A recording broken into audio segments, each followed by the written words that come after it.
Movie की शुरुआत में हमें बताया जाता है ये कहानी है लिंकन सिटी की, जहाँ पर गवर्नमेंट सुपर ह्यूमंस मतलब जिनके पास सुपर पावर्स होती है इनसे सिटी को बेहतर बनाने में मदद लेती है, क्योंकि उस समय पर एडवांस मशीन नहीं होती थी। तो सुपर ह्यूमंस अपने सुपर पावर को रजिस्टर करके ये काम आसानी से किया करते थे और उनकी पावर को रजिस्टर करने से आसानी से उन्हें जॉब भी मिल जाती थी। लेकिन आगे जाकर ऑटोमेशन का जमाना आता है और सुपर ह्यूमंस की जगह मशीनें ले लेती है, जिसकी वजह से सारे सुपर ह्यूमंस जॉबलेस हो जाते हैं और उनके खाने पीने के लाले पड़ जाते हैं, तो वो गलत रास्ता चूज करते हैं। लेकिन बढ़ती टेक्नोलॉजी के चलते पुलिस भी बहुत एडवांस हुई होती है, जिनके पास रोबोट ऑफिसर होते हैं जिन्हें गार्डियन कहा जाता है, और पुलिस के पास ड्रोन्स भी होते हैं जिनकी मदद से वो हमेशा शहर में पेट्रोलिंग किया करते हैं। और समय के साथ साथ इस सिटी में एक ड्रग भी बहुत पॉपुलर हुआ होता है जिसका नाम साइक होता है। ये ड्रग सुपर ह्यूमंस के स्पाइनल फ्लूइड से बनाया जाता है, जिससे ये ड्रग और भी खतरनाक हो जाता है। तो पुलिस हमेशा इसके पीछे रहती है, वो इस ड्रग का नामो निशान खत्म करना चाहती है। और ऐसे ही एक दिन पुलिस को एक जगह का पता चलता है जहाँ पर साइकिक ड्रग बनाया जा रहा था, जहाँ पर पुलिस छापा मारती है, जिसे लीड करते हैं दो ऑफिसर पार्क और ऑफिसर डेविस। वो वहाँ पर एक आदमी को पकड़ लेते हैं जो साइकिक ड्रग निकाल रहा था सुपर ह्यूमंस के अंदर से, और वो काम कर रहा था एक माफिया मार्कस सैटक्लिफ के लिए। तो ये लोग जाकर वहाँ पर वो आदमी को पकड़ लेते हैं, जहाँ पर इन्हें लगभग 1000 करोड़ डॉलर का साइकिक ड्रग मिलता है। इतना बड़ा अमाउंट का ड्रग पकड़ने के लिए पुलिस का बहुत नाम होता है। और अब हम आगे कॉर्नर को देखते हैं, जिसके पास इलेक्ट्रिक सुपर पावर होती है और साथ ही में उसकी माँ के पास फ्रीजिंग सुपर पावर होती है। लेकिन उन्हें कैंसर हुआ होता है, जिसकी वजह से वो कुछ ही दिनों में मरने वाली होती है। तो कॉर्नर उन्हें लेकर बहुत परेशान होता है, क्योंकि इस टाइम पर सुपर ह्यूमंस की बहुत बुरी हालत होती है, क्योंकि उन्हें ना ही अच्छा काम मिलता है और ना ही अच्छे पैसे मिलते हैं, जिसकी वजह से कॉर्नर के पास भी इतने पैसे नहीं होते कि वो अपनी माँ का इलाज करा सके। उसके पास इलेक्ट्रिक को कंट्रोल करने की पावर होती है, तो लोगों के घरों में वायरिंग को ठीक करने का काम करता है। और ऐसे वो एक दिन एक घर में काम कर रहा होता है, तभी वहाँ पर पुलिस आ जाती है और उनका परमानेंट गार्ड पूछती है। दरअसल सुपर ह्यूमंस को छोटा मोटा काम करने के लिए भी गवर्नमेंट से परमिशन लेना होता है, लेकिन यहाँ पर इनमें से एक के पास नहीं होता और उसके नाम पर अरेस्ट वारंट भी होता है। तो पुलिस उसे पकड़कर यहाँ से ले जाने लगती है। तो वो अपने आप को बचाने के लिए अपनी सुपर पावर इस्तेमाल करता है, जिससे उन पर आग छोड़ता है, जिसकी वजह से एक ऑफिसर जख्मी हो जाता है। और ऐसा होते ही वहाँ पर 2 रोबोट आ जाते हैं और उसे वहीं पर मार देते हैं, जो देखकर यहाँ के सभी लोग घबरा जाते हैं। और कॉर्नर यहाँ से अपनी मॉम के पास जाता है। उसकी मॉम एक शॉप में काम करती है और उन्हें कैंसर होने की वजह से उनकी पावर पर उनका कंट्रोल नहीं रह रहा होता, जिसकी वजह से शॉप में का सामान गिर जाता है, जो देखकर उसका बॉस उस पर बहुत चिल्लाने लगता है। इतने में यहाँ पर कॉर्नर आ जाता है और उसे अपनी मॉम के ऊपर चलाते हुए देखकर उसे अपनी पावर से डराता है। लेकिन यहाँ पर सुपर ह्यूमन से कोई भी नहीं डरता था, क्योंकि सुपर ह्यूमंस को लेकर यहाँ के कानून बहुत सख्त थे। तो वो भी ना डरते हुए उसकी मॉम को जॉब से निकाल देता है। तो उसकी मॉम उस पर बहुत चिल्लाती है और उसे बोलती है तुम तुम्हारे बाप के ऊपर ही गए हो। और हमें यहाँ पर पता चलता है कॉर्नर जब 5 साल का था तो उसके बाप की पुलिस की शूटआउट में डेथ हो गई थी, और तब से उसकी माँ ने ही उसे पाल पोस कर बड़ा किया है। और कॉर्नर भी अपनी मॉम से बहुत प्यार करता है और उन्हें बोलता है कैंसर होने की वजह से आपकी हालत बहुत खराब हो रही है, तो आप ज्यादा सोचिए मत और ज्यादा टेंशन मत लीजिए, मैं कुछ भी कर कर आपका इलाज जरूर कराऊंगा। और अब हम आगे देखते हैं, कॉर्नर अपने एक दोस्त के साथ काम पर जाने के लिए बैठा हुआ होता है। इतने में यहाँ पर एक रेड कार आती है, जो देखकर उसका दोस्त बोलता है उनके साथ कभी भी मत जाना, वो लोग क्रिमिनल है और वो लोग मार्कस के लिए काम करते हैं। लेकिन उस कार में से एक बंदा जिसका नाम कैरेट होता है, वो बोलता है मुझे एक इलेक्ट्रिक सुपर पावर वाले बंदे की जरूरत है, जिसे मैं एक दिन के लिए $200 देने के लिए तैयार हूँ। जो सुनकर कॉर्नर उसकी बात मान जाता है, क्योंकि कॉर्नर को पैसों की बहुत सख्त जरूरत होती है और वो $200 उसके लिए बहुत बड़ी रकम है। तो वो उसकी बात मानकर उसके साथ चला जाता है और गैरेट वहाँ से उन्हें एक बेस पर ले जाता है, जहाँ पर वो चोरी करने वाले थे। लेकिन गेट पर बहुत हाई वोल्टेज का करंट दौड़ रहा होता है, तो गैरेट कॉर्नर से बोलता है अपनी पावर से उसे बंद कर दो। ये सुनकर कॉर्नर अपनी पावर यूज करके उसे बहुत आसानी से बंद कर देता है।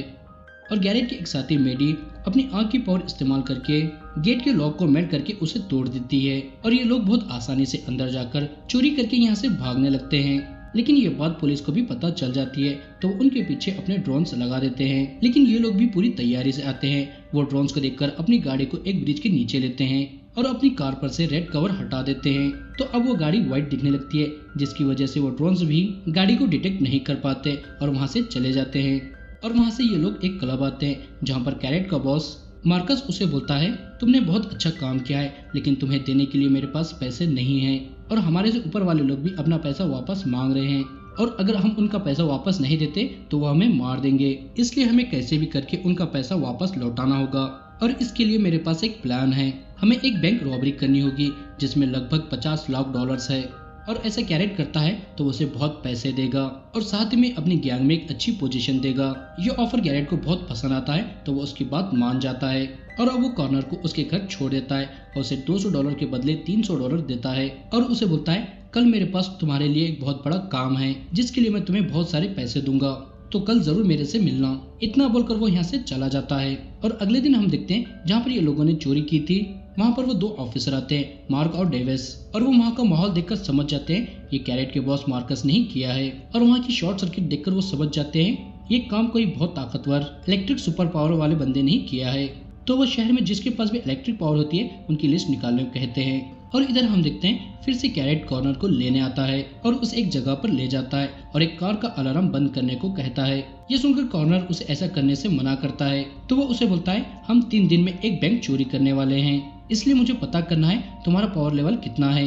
ये सुनकर कॉर्नर उसे बोलता है ऐसा करने के लिए मुझे कितने पैसे मिलेंगे, तो वो उसे बोलता है $25,000। ये सुनकर वो मान जाता है और अपनी पावर से उस कार का अलार्म बंद कर देता है और उसी कार से कैरेट कॉर्नर को एक जगह पर ले जाता है और उसे वहाँ पर वो ट्रेन करता है और उसकी पावर बढ़ाने में उसकी मदद करता है। और हमें यहाँ पर पता चलता है कैरेट के पास भी अपने दिमाग से चीजों को कंट्रोल करने की पावर है और अब ये दोनों बैंक की रॉबरी का प्लान करने के लिए बैंक को जाते हैं और उस बैंक के पूरे हालात देखकर एक प्लान बनाते हैं और एक दिन उस बैंक में रॉबरी करने के लिए आ जाते हैं जहाँ पर कैरेट अपनी पावर से सब लोगों को संभालता है और कॉर्नर अपनी पावर से लॉकर खोलता है। लेकिन जब वो लॉकर के अंदर जाकर देखते हैं तो वहाँ पर बिल्कुल भी पैसे नहीं होते, वहाँ पर सिर्फ $50,000 होते हैं, जो देखकर ये हैरान हो जाते हैं और बैंक के मैनेजर से पूछते हैं तुम्हारे बैंक के लॉकर में $5 लाख होने थे, क्यों नहीं है? तो वो बोलती है हर फ्राइडे बैंक के सारे पैसे बैंक के मेन ब्रांच में शिफ्ट किए जाते हैं। ये सुनकर कैरेट को बहुत गुस्सा आता है और वो बैंक में जितने पैसे थे उतने ही लेकर वहाँ से निकलने लगते हैं। लेकिन तभी वहाँ पर पुलिस के ड्रोन्स आ जाते हैं तो कॉर्नर अपनी पावर का इस्तेमाल करके उन्हें क्रैश कर देता है और ये मौका देकर ये लोग यहाँ से निकल जाते हैं और कैरेट जाकर अपने बॉस पर बहुत चिल्लाता है उसे सही इन्फॉर्मेशन नहीं देने के लिए। और यहाँ पर ये दोनों गुस्से से आपस में बात कर रहे होते हैं तभी एक लड़की आकर इन पर अटैक करने लगती है जो कॉर्नर देख लेता है और अपनी पावर से उसे रोकता है, जो देखकर लड़की उन्हें छोड़कर वो उस पर ही अटैक करती है। लेकिन तभी मार्कस का बॉडीगार्ड पीछे से आकर उसे शूट करके मार देता है, लेकिन इसमें कॉर्नर के हाथ पर एक चोट लग जाती है। तो और एक लड़की जो मार्कस के लिए काम करती है उसके पास आकर अपनी पावर से उसके जख्म को ठीक कर देती है, जो देखकर कॉर्नर हैरान होता है और उसे बोलता है तुम्हारे पास हील करने की पावर है। ये सुनकर वो उसे कुछ कह पाती इतने में यहाँ पर मार्कस का बॉडीगार्ड आता है और उसे बोलता है बॉस तुम्हें बुला रहे हैं। दरअसल मार्कस को एक बीमारी होती है जिसकी वजह से उसकी तबीयत कभी भी खराब होती है, तो ये लड़की अपनी पावर से उसे ठीक करती है। और अब हम आगे देखते हैं कॉर्नर वहाँ से अपने घर आ जाता है जहाँ पर वो दिखता है उसकी माँ को उसके सारे पैसे मिल गए होते हैं और वो उसे बोलती है तुम क्या कर रहे हो, मैंने कंपनी में कॉल करके पता लगाया है तुम वहाँ पर जॉब नहीं करते, क्या तुम कोई इलीगल काम कर रहे हो? तो वो बोलता है मैं आपसे बहुत प्यार करता हूँ और आपको ऐसे मरने नहीं दे सकता और आपको बचाने के लिए मैं कुछ भी करूंगा। ये सुनकर वो उसका जॉब देने से पहले उसकी तबीयत खराब हो जाती है और वो बेहोश होकर गिर जाती है।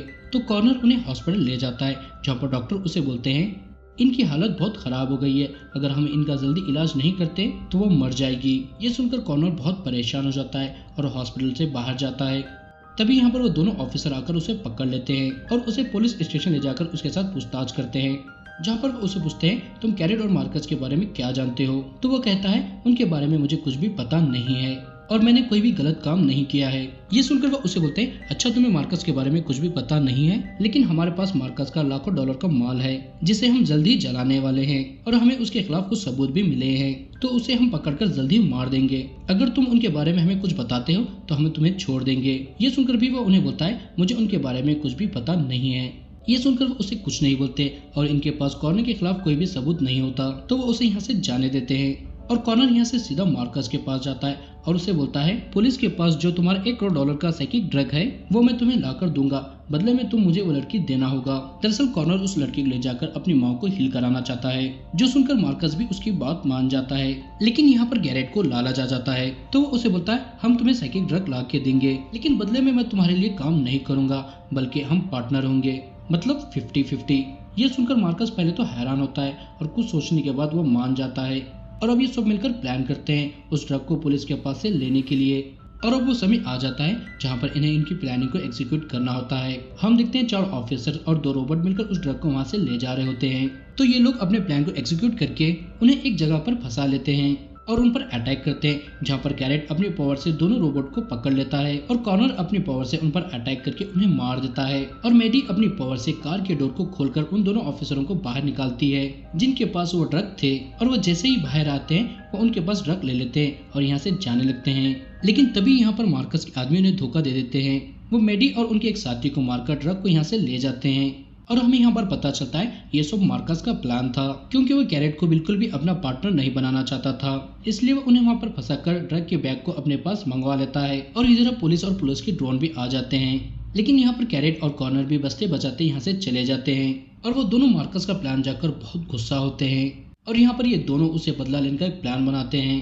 कॉर्नर ऑफिसर मार्क से मिलने जाता है, जहाँ पर मार्क उसे बोलता है उस जगह पर 4 पुलिस वालों की डेथ हुई है और हमारे सारे डिपार्टमेंट को लगता है वो सब तुमने ही किया है। तो वो उसे बोलता है मैंने पुलिस को नहीं मारा, लेकिन मुझसे बहुत बड़ी गलती हुई है, इसकी सजा के लिए मैं तैयार हूँ, लेकिन इससे पहले हमें मार्कस को पकड़ना होगा और वह साइकिक ड्रग को हासिल करना होगा। इसके बाद मैं अपने आप को तुम्हारे हवाले कर दूंगा। इतना बोलकर वह उसे मार्कस के बारे में भी सारी जानकारी दे देता है। तो मार्क भी अपनी पूरी फौज लेकर मार्कस पर अटैक करता है और उसके कई आदमियों को मार देता है, लेकिन उनसे बचकर मार्कस और उसका बॉडीगार्ड पीछे के रास्ते से भागने लगते हैं। लेकिन पीछे के रास्ते पर गैरेट होता है और मार्कस को शूट करके उसे जख्मी कर देता है, जो देखकर उसका बॉडीगार्ड उस पर अटैक करता है। तो गैरेट उस पर भी कई गोलियां चलाता है, लेकिन उसे कुछ भी नहीं होता क्योंकि उसके पास भी सुपर पावर्स थी।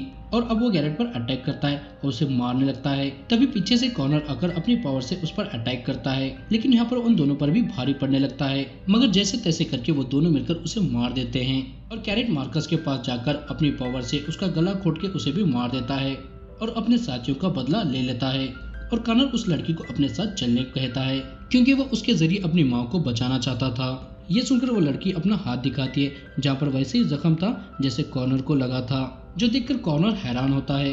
तो वो उसे बोलती है मैं अपनी पावर से किसी को भी ठीक नहीं करती, बल्कि उनकी बीमारी को अपने अंदर लेती हूँ।